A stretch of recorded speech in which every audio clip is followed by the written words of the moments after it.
খুলনার তেরখাদা উপজেলায় সনাতন ধর্মাবলম্বী এক প্রতিবন্ধী এক গৃহবধূকে গণধর্ষণের প্রতিবাদে ধর্ষক লাইভ মেম্বার সহ অন্যদের দ্রুত গ্রেফতার করে দৃষ্টান্তমূলক শাস্তি, ধর্ষণকারীদের আশ্রয়দাতা উপজেলা চেয়ারম্যানের পদত্যাগ এবং থানা পুলিশের নিষ্ক্রিয় ভূমিকার কারণে ওসির প্রত্যাহারের দাবিতে মানববন্ধন করেছে সাধারণ ছাত্র সমাজ।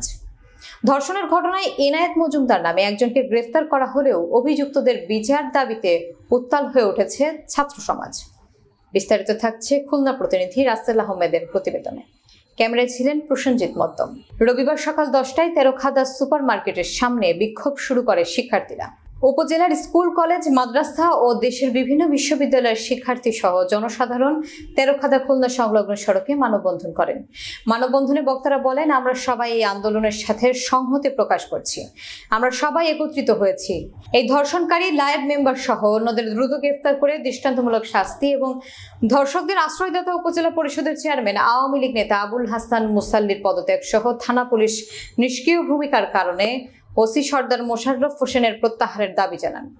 উল্লেখ্য, গত 2 আগস্ট তেরখাদা উপজেলা অর্জুনা বলরধনা এলাকার সনাতন ধর্মাবলম্বী বাক প্রতিবন্ধী এক গৃহবধূ গণধর্ষণের শিকার হন। এ ঘটনায় থানা পুলিশ নীরব ভূমিকা পালনের পর ছাত্র জনতার চাপের মুখে অবশেষে মামলা নিতে বাধ্য হন। গত 15 আগস্ট ভিকটিমের পিতা বাদী হয়ে বলরধনা গ্রামের মৃত ফুল মিয়া শেখের পুত্র ইউপি সদস্য লাইভ শেখকে প্রধান আসামি করে অজ্ঞাত 3 থেকে 4 জনের বিরুদ্ধে মামলা দায়ের করেন।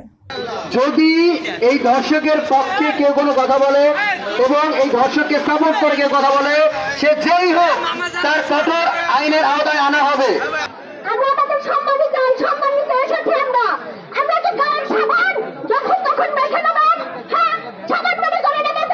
এই মামলায় উপজেলা চেয়ারম্যান আবুল হাসান মুসল্লি সে টাকা পয়সা দিয়ে এই মামলা ধামাচাপা দেওয়ার চাচ্ছে।